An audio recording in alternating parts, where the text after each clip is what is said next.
Hello viewers, দেখছেন iPhone take Bangla আর আমি রাজরাজীব আছি আপনার সাথে। Viewers, Apple iOS 17.0.2 official version release করেছে। খুবই ছোট একটি আপডেট। আমার এই ডিভাইসের সাইজ আসছে 221.2 MB, তবে ডিভাইসের উপরে ডিপেন্ড করে এই সাইজটা কম বেশি হতে পারে। অ্যাপেল iOS 17.0.1 রিলিজ করার 6 দিনের মাথায় নতুন এই আপডেটটি রিলিজ করলো এবং iOS 17 অফিসিয়াল আপডেট রিলিজ করার পরপর অলরেডি দুইটা ছোট ছোট আপডেট কিন্তু অ্যাপেল রিলিজ করে দিয়েছে। তাই অবশ্যই বোঝা যাচ্ছে যে অ্যাপেল iOS 17 নিয়ে খুবই অ্যাক্টিভ। তারা এই আপডেটে কোনো ধরনের ত্রুটি রাখতে চায় না। আপনি যদি সেটিংস থেকে জেনারেল থেকে সফটওয়্যার আপডেটে যান তাহলে আপডেটটি পেয়ে যাবেন। অলরেডি দেখতে পাচ্ছেন আমি 17.0.2-তে আমার এই ডিভাইসটি আপডেট করে নিয়েছি। এখন এই যে আপডেট, এই আপডেটের যে iOS ভার্সন বা বিল নাম্বার, সেই বিষয়টা দেখা যাক। iOS ভার্সন অপশনে আসলে আপনি এখানে দেখতে পাবেন নতুন বিল নাম্বার, এবং এই বিল নাম্বারটি হচ্ছে 21A351, যা আগে 17.0.1-এর লাস্টে ছিল 50 আর এটাতে চলে আসছে 51। আর এই ক্ষেত্রে নিচের দিকে যদি যাই, সেখানে মডেম ফার্মওয়্যার নাম্বার, এখানে নতুন যে মডেম ফার্মওয়্যার নাম্বার 20601। তো দেখা যাচ্ছে এই মডেম ফার্মওয়্যার iOS 17-এ আপডেট করা হয়েছে। এরপর কিন্তু পরপর যে দুইটা আপডেট রিলিজ করলো অ্যাপেল, এখানে কিন্তু মডেম ফার্মওয়্যারে কোনো চেঞ্জ আসেনি। তো এই ক্ষেত্রে আপনার ডিভাইসে যদি নেটওয়ার্কজনিত কোনো ত্রুটি থাকে, সেই ক্ষেত্রে কিন্তু সেটা ফিক্স হয়নি। এরপর দেখা যাক যে এই আপডেটে অ্যাকচুয়ালি অ্যাপেল কী পরিবর্তন আনলো। কেননা যেহেতু আপডেট একটা রিলিজ করেছে, নিশ্চয়ই কোনো কারণে নিয়ে এসেছে, নতুন কোনো ফিচার আসছে কিনা, ব্যাটারি লাইফ কেমন পাওয়া যেতে পারে, পারফরমেন্স কেমন পাওয়া যেতে পারে, টোটাল এই বিষয়গুলো আজকের এই ভিডিওতে আলোচনা করব। প্রতিটা আপডেট রিলিজ করার সাথে সাথে অ্যাপেল কিন্তু তাদের রিলিজ নোট পাবলিশ করে। এই ক্ষেত্রে এই আপডেটের রিলিজ নোটটা একটু চেক করা যাক। এই ক্ষেত্রে এখানে দেখা যাচ্ছে যে নতুন যে iOS ভার্সন 17.0.2 এর যে সিভিই, এখানে ওই রকম কোনো আপডেট নেই। জাস্ট এখানে দেখা যাচ্ছে কোন কোন ডিভাইসে সাপোর্ট করবে এবং কবে এটা রিলিজ করা হলো, এরকমই। এছাড়া অন্যান্য আপডেটে যেমন কোন কোন ফিচারে কাজ করা হয়েছে, কোনো বাগ ফিক্স করা হয়েছে কি না, এই ব্যাপারগুলো কিন্তু অ্যাপেল এখানে ইন্ডিকেট করে দেয়। বাট এই আপডেটে এরকম কোনো কিছুই দেখা যাচ্ছে না। তো বোঝা যাচ্ছে যে এই আপডেটটা অ্যাপেল ওই রকমভাবে পুশ করেনি, হয়তো কোনো প্রয়োজনে পুশ করেছে, সে বিষয়টাও আমরা কথা বলবো। এছাড়া অনেকেরই একটি কমন প্রবলেম থাকে, সেটা হচ্ছে আইফোন স্টোরেজ নিয়ে। কারণ অনেকের ডিভাইসেই দেখা যাচ্ছে সিস্টেম স্টোরেজ মোটামুটি অনেকটাই বেড়ে যায়। এই ক্ষেত্রে আমি আইফোন স্টোরেজ ওপেন করার সাথে সাথে এটা ওপেন হয়ে গেল।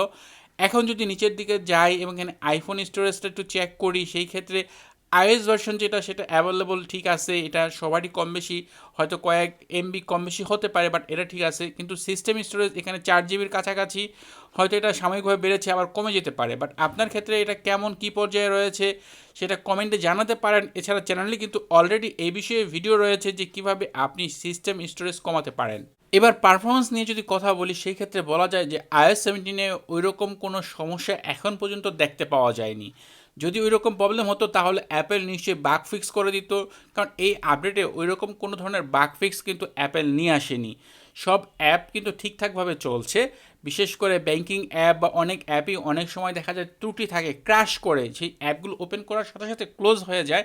সেই ক্ষেত্রে দেখা যাচ্ছে যে না, এই আপডেটটা iOS 17-এ মোটামুটি সব অ্যাপই বেশ ভালোভাবে চলছে। কোথাও কোনো অ্যাপে এরকম কোনো প্রবলেম খুঁজে পাইনি। তো অবশ্যই আপনি সবসময় আপনার অ্যাপ স্টোরে গিয়ে অ্যাপগুলো আপডেট করে রাখবেন।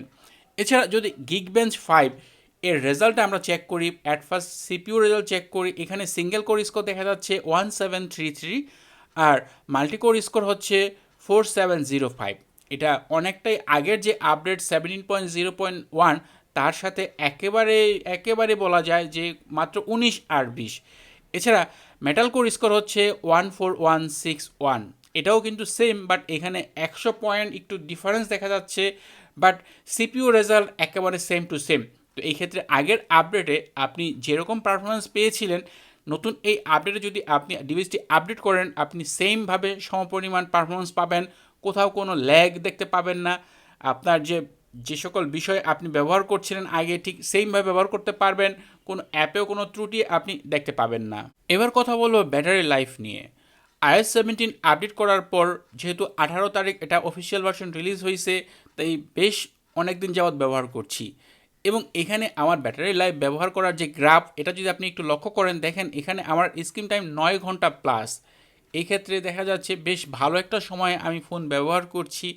এবং এই ক্ষেত্রে আরও একটু ক্লিয়ার করে যদি আপনাদের সাথে শেয়ার করি যে অ্যাকচুয়ালি আমি এটার কেমন পারফরমেন্স পাচ্ছি, লাস্ট যে দিন মানে গতকাল দেখেন এখানে আমার এটা 70% চার্জ খরচ হয়েছে এবং এই ক্ষেত্রে আমার ব্যবহার হয়েছে প্রায় 10 ঘন্টা। মানে 10 ঘন্টায় আমার 70% চার্জ ব্যবহার হয়েছে। এবং কয়েকদিন আগের দিকে যদি তাকাই সেই ক্ষেত্রে দেখেন এখানে আপনার 60% চার্জে ব্যবহার করছি প্রায় 6 ঘন্টায় এরকম। তো এই যে বিষয়গুলো এটা তো অ্যাকচুয়ালি আমাদের জন্য অনেক ভালো যে iOS 17-এ আমরা বেশ ভালো ব্যাটারি ব্যাকআপ পাচ্ছি। তবে এটা কিন্তু নির্ভর করবে অনেক সময় আপনার ডিভাইসের ওপর, আপনার ব্যবহারের ওপর।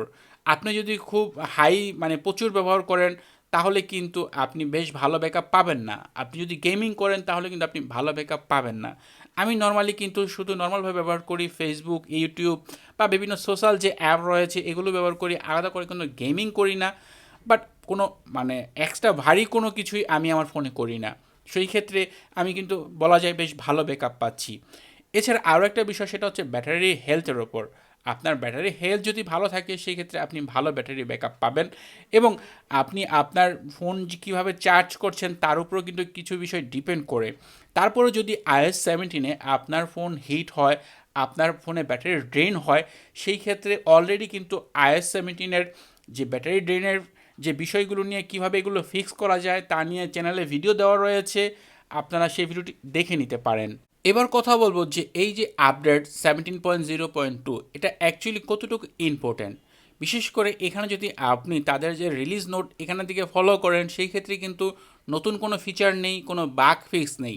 জাস্ট মানে আইফোন 15 ব্যবহারকারীদের জন্য একটু প্রবলেম হচ্ছিল, সেটা হচ্ছে যে পুরাতন যে আইফোন রয়েছে আইফোন 13 সিরিজ, 14 সিরিজ এই সকল ডিভাইসের সাথে যখন নতুন ডিভাইসে আপনি আপনার ডাটা ট্রান্সফার করতেন সেই ক্ষেত্রে একটু প্রবলেম ছিল।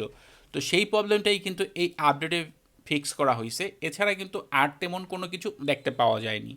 তবে সর্বোপরি বিষয় হচ্ছে যে আপনি যদি আগের কোনো iOS ভার্সন, বিশেষ করে 17-এর কোনো ভার্সন ব্যবহার করছেন, সেই ভার্সনে যদি আপনার কোনো প্রবলেম থাকে, ব্যাটারি জনিত কোনো ত্রুটি থাকে, সেই ক্ষেত্রে এই আপডেটটি আপনি করতে পারেন, করে আপনি ট্রাই করতে পারেন অ্যাকচুয়ালি আপনার সেই প্রবলেমটা ফিক্স হয় কি না।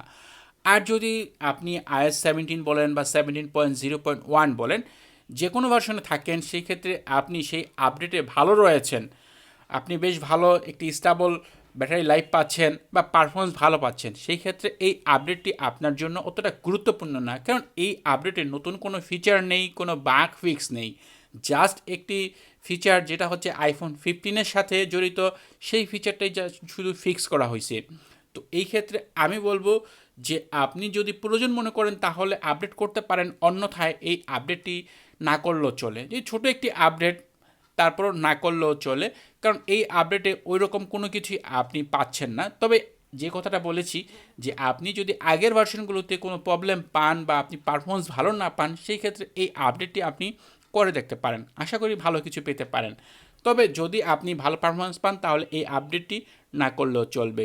কারণ অনেকেই জিজ্ঞেস করবেন, কমেন্ট করবেন যে এই আপডেটটি করবেন কি না। সেই ক্ষেত্রে আমি অ্যাকচুয়ালি খোলাখুলিভাবে সব কিছু আপনাদের সাথে সবসময় শেয়ার করি এবং এখানেও তাই করলাম যে আপনার যদি প্রয়োজন হয় আপডেট করতে পারেন, অন্যথায় এই আপডেটটি করে আপনার ডেটা বা সময় নষ্ট না করলেও চলে। তো এই ছিল ভিডিও, আশা করব ভিডিওটি আপনাদের জন্য উপকারী হবে। যদি ভিডিওটি ভালো লাগে তাহলে অবশ্যই ভিডিওতে লাইক দিবেন, কমেন্ট করবেন। এছাড়া এখনও যদি আপনি এই চ্যানেলটি সাবস্ক্রাইব না করে রাখেন তাহলে নিয়মিত আইফোন রিলেটেড ভিডিও দেখার জন্য চ্যানেলটি সাবস্ক্রাইব করে নিতে পারেন এবং আপনার পরিচিত আইফোন ইউজার বন্ধুদের সাথে ভিডিওটি শেয়ার করতে পারেন। কথা হবে পরের ভিডিওতে, সে পর্যন্ত ভালো থাকুন, সুস্থ থাকুন, আল্লাহ হাফেজ।